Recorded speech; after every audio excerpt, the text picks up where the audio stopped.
Okay, I hope आप लोगों को क्लियर है। आगे बढ़ता हूँ, ठीक है। तो आप लोग निर्देशांक निकाल लोगे, ठीक है। तो निर्देशांक निकाला, इंक्रीमेंट डिक्रीमेंट बता दिया आप लोग को, increment in x and increment in y, और थोड़ा सा आपको रिवाइज करा दिया मैंने डिफ्रेंशिएशन। अभी एक आती है बात छोटी सी है जो आप लोग पढ़ चुके हो, वो है डिस्टेंस एंड स्लोप, है ना। डिस्टेंस एंड स्लोप, दूरी और ढाल, हिंदी में क्या बोलते हैं, दूरी और ढाल। क्लियर है। अब देखो, डिस्टेंस, अगर आपको बता दिया डेल्टा एक्स क्या है, इंक्रीमेंट इन एक्स, और डेल्टा वाई क्या है, इंक्रीमेंट इन वाई। अगर डेल्टा एक्स और डेल्टा वाई है, इसका मतलब हुआ कि इंक्रीमेंट एक्स में है और वाई में हो, तो इन दोनों पॉइंट के डिस्टेंस को फाइंड किया जा सकता है। कैसे, इसको देखो, ऐसे ऐसे लिखते हैं, if increment in x and increment in y, है ना। अगर इंक्रीमेंट एक्स में हो, इंक्रीमेंट वाई में हो, इसकी हिंदी में कैसे लिखेंगे, यदि एक्स तथा वाई में वृद्धि हो, है ना। इसकी हिंदी की क्या हो गई, यदि एक्स तथा वाई में वृद्धि हो तो देन, है ना, distance between points, then distance between points can be found as. इसका मतलब यह होगा हिंदी में, तब उन बिंदु के बीच की दूरी कैसे पता की जा सकती है, डी इक्वल टू, देखो आप लोग ऑलरेडी ये लोग ये पढ़ चुके होंगे, है ना, delta x square plus delta y square. इसका मतलब क्या हुआ, एक्स, डेल्टा एक्स क्या होता है, x two minus x one का whole square plus y two minus y one का होल स्क्वायर। और स्लोप मतलब ढाल, and slope, slope equal to क्या होता है, टेन थीटा, है ना। हमेशा स्लोप को ध्यान रखना, स्लोप हमेशा कैसे निकालते हैं, लंब बटा आधार से, है ना, मतलब परपेंडिकुलर बट्टे बेस, लंब बटा आधार, that is called tan theta. Tan theta आपका क्या बताता है, किसी लाइन की कितनी ढाल है, किस तरीके से कोई लाइन झुकी हुई है, तिरछी है, सीधी है, कैसे झुकी हुई है, ये चीज़ टेन थीटा से निकलता है। इसलिए हमेशा स्लोप को हम टेन थीटा बोलते हैं। And tan theta equal to आपका होता है क्या, लंब बटा आधार, या फिर डेल्टा वाई बटे डेल्टा एक्स, मतलब इंक्रीमेंट इन वाई बटे इंक्रीमेंट इन एक्स। ये पहले ही बता चुका था मैं। जहाँ पे थीटा क्या है, थीटा क्या है, ये थीटा है जो है, आपकी कोई लाइन ए बी है जो एक्स एक्सिस के पैरेलल है। कहने का मतलब ये है कि अगर आपका ये वाई है, ये एक्स है ना, तो यहाँ पे कोऑर्डिनेट्स क्या होंगे, x two comma y two, और यहाँ पे क्या कोऑर्डिनेट्स होंगे, है ना, यहाँ पे x one comma y one. ये मान लो एक्स एक्सिस है, ठीक है, ये मान लो एक्स एक्सिस है। तो अगर इस एक्स एक्सिस पे कोई लाइन इस तरीके से झुकी हुई है, तो इस एक्स एक्सिस के साथ ये कितना एंगल, कितना कोण बना रहा है, उसको क्या बोलते हैं, स्लोप बोलते हैं। उसको क्या बोलते हैं, स्लोप या ढाल बोलते हैं, जिसको हम टेन थीटा से निकालते हैं ना। तो ये स्लोप होता है, याद रखना है ना, स्लोप निकालने का फॉर्मूला। तो अब देखो, यहाँ तक किसी को कोई डाउट नहीं होनी चाहिए, राइट। एक मिनट में चेक कर लेता हूँ कितने लोग जो है ना। पढ़ लो, आप ही दोनों पढ़ लो, ज़्यादा पढ़ाता हूँ। अगर स्लोप पॉजिटिव हो, है ना, मतलब ढाल अगर जीरो से बड़ा है ना, इसका मतलब क्या होता है, इसको बोलते हैं राइजिंग लाइन, मतलब उठती हुई रेखा, है ना। इसको बोलते हैं RISING, राइजिंग लाइन। अगर स्लोप निगेटिव हो, मतलब ढाल जो है लेस देन जीरो हो, उसको बोलते हैं फॉलिंग लाइन, है ना। ये है आपका मतलब गिरती हुई रेखा, है ना। अगर स्लोप जीरो हो, इसका मतलब क्या हुआ,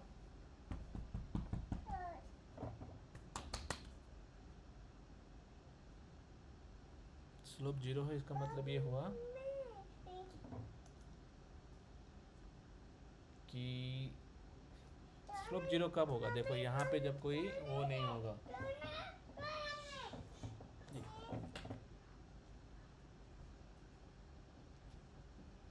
अगर स्लोप जीरो हो इसका मतलब हुआ कि आपका ये एक्स एक्सिस है, वाई एक्सिस है, और यहाँ पे कुछ एंगल बना हुआ है ना, टेन जीरो बराबर क्या होता है? जीरो, है ना।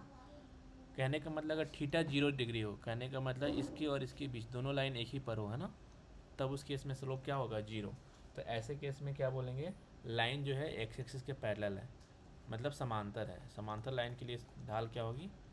समांतर रेखा के लिए जो आपकी ढाल होगी वो इक्वल टू जीरो होगी, ठीक है। अगर स्लोप इनफाइनाइट हो, है ना, अगर चौथा केस है स्लोप इनफाइनाइट हो, इसका मतलब क्या हुआ? देखो 10-90 डिग्री क्या होता है? 10-90 डिग्री इन्फिनिटी होता है ना, तो इसका मतलब यहाँ से कोई लाइन सीधी खड़ी हो, है ना, मतलब पैरेलल टू वाई एक्सिस हो, ये वाई है, एक्स है। अगर एक्स वाई एक्सिस के समांतर हो, वाई एक्सिस के समांतर, तो उस केस में क्या होगा? आपका स्लोप जो होगा वो इन्फिनिटी होगा, ठीक है। तो देखो थोड़ा सा और डायग्राम, मान लो एक्स एक्सिस है और ये आपका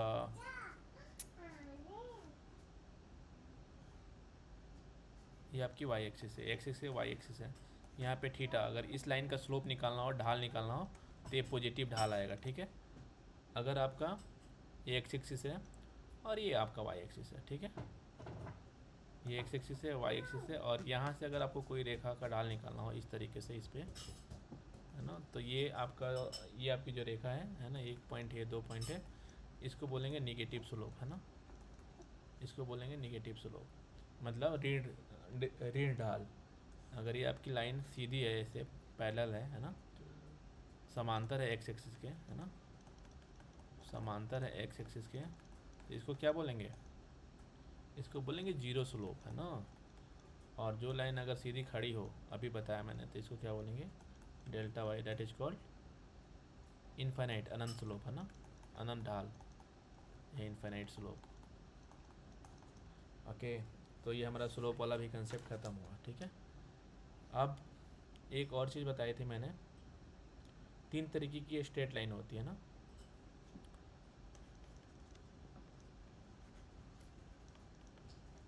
इक्वेशन ऑफ कर्व, इसको बोलेंगे, इक्वेशन का मतलब होता है समीकरण, है ना, और कर्व का मतलब क्या होता है? कर्व की हिंदी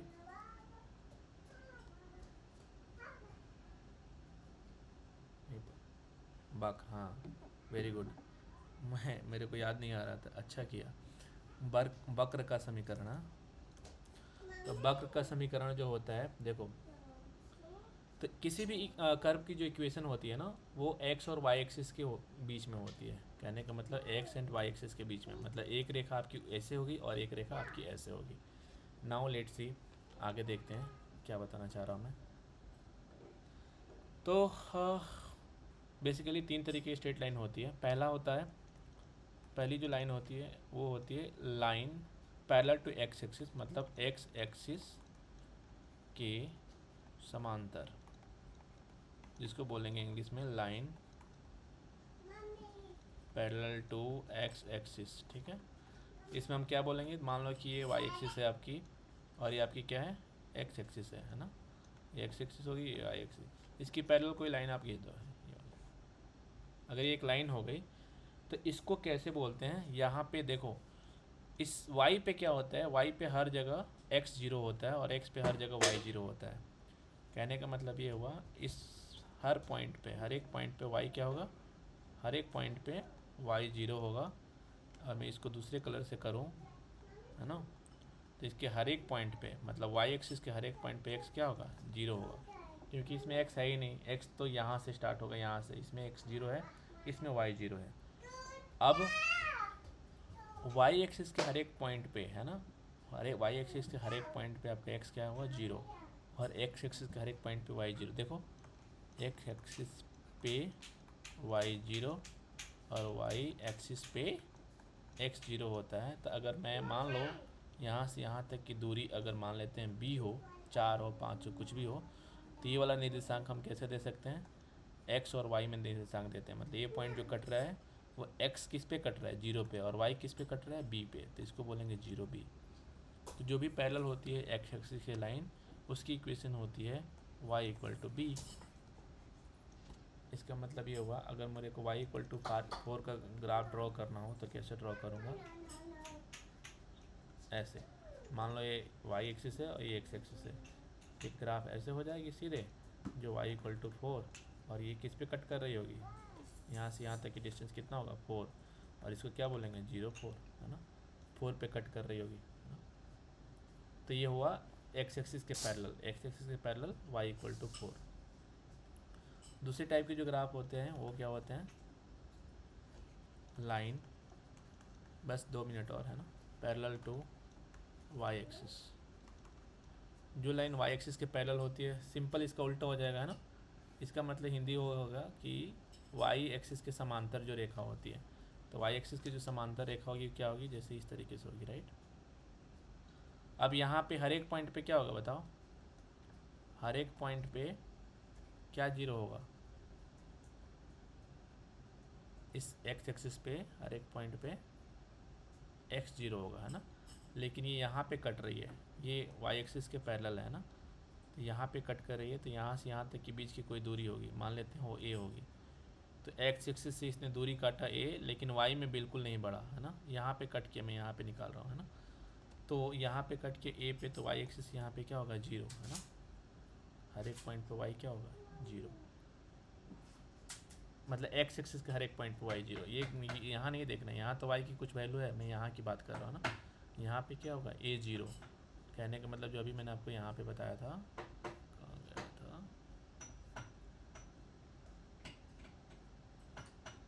यहाँ पे, है ना।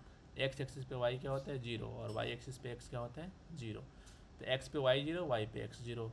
तो यहाँ पे क्या है, ये x है, तो x पे y 0, y मतलब ये दो को जो बक्स बनाते हैं x, y, तो ये वाला 0, और ये वाला जितनी दूरी पे कट किया उतना रख दिया, तो ये हो गया a और 0, ठीक है। तीसरी जो ग्राफ होती है वो होती है ऐसे, जो कहीं पे भी कट करती है, ना x पे ना y पे, तिरछी उर्छी रेखा होती है, उसको हम बोलते हैं y equal to mx plus c. इसको बोलते हैं इंक्लाइंड, है ना। इंक्लाइंड का मतलब होता है तिरछी रेखा, ना, तिरछी। m है स्लोप, है ना, ढाल, कि लाइन कितने ढाल से गई, जिसको हम बोलते हैं टेन थीटा, है ना, अभी निकाला था, जो होता है डेल्टा वाई बटे डेल्टा एक्स, ठीक है। तो ऐसी जो लाइन दिखेगी वो होगी y equal to m x plus c, है ना। ये होगा आपका तीसरा टाइप का ग्राफ। तो जो सीधी रेखा होती है वो 3 तरीके की होती है। एक होती है, फिर से मैं समराइज़ कर रहा हूँ, मतलब सारांश कर रहा हूँ यहाँ पे, एक जो होती है वो क्या होती है, जो रेखा x एक्सिस के पैरेलल हो, है ना। एक क्या होती है, जो रेखा y एक्सिस के पैरेलल हो, मतलब समांतर हो, है ना, जैसे y एक्सिस के समांतर हो गई। और एक तीसरी टाइप की रेखा बताई मैंने, जो कहीं से भी कट मार दे, है ना, ये आपका, ये तीसरी टाइप की रेखा होगी, ठीक है। उसके बाद से थोड़ा सा एक ये कंसेप्ट है, मान लो कि ये कोई ब्रीथ है ना, ये मान लो ये कोई ब्रीथ है, और इस ब्रीथ में मैं यहाँ से यहाँ कट कर दूँ, इस सर्कल यहाँ कट कर दूँ, तो इसको बोलते हैं सेकेंड, है ना। इसको क्या बोलते हैं सेकेंड, है ना। ये आपका सेकेंड हो गया, ये वाला पार्ट सेकेंड हो गया, ये जो निकला ये सेकेंड हो गया। और इसको बोलते हैं, सेकेंड की हिंदी बताऊंगा, देखना पड़ेगा मेरे को। और इसको बोलते हैं, अगर वो लाइन यहाँ से छू के निकल जाए, ना, सॉरी छू के नहीं निकल रही है, थोड़ा हट गई, देख रहे हो, ऐसे छू के निकल रही है ना, ऐसे छू के निकल रही है, इसको बोलते हैं टेंजेंट, है ना, जिसको बोलते हैं हम स्पर्श रेखा, है ना, स्पर्श रेखा। और सेकंड की हिंदी आपको कल बताऊंगा, याद दिलाना, ACCANT।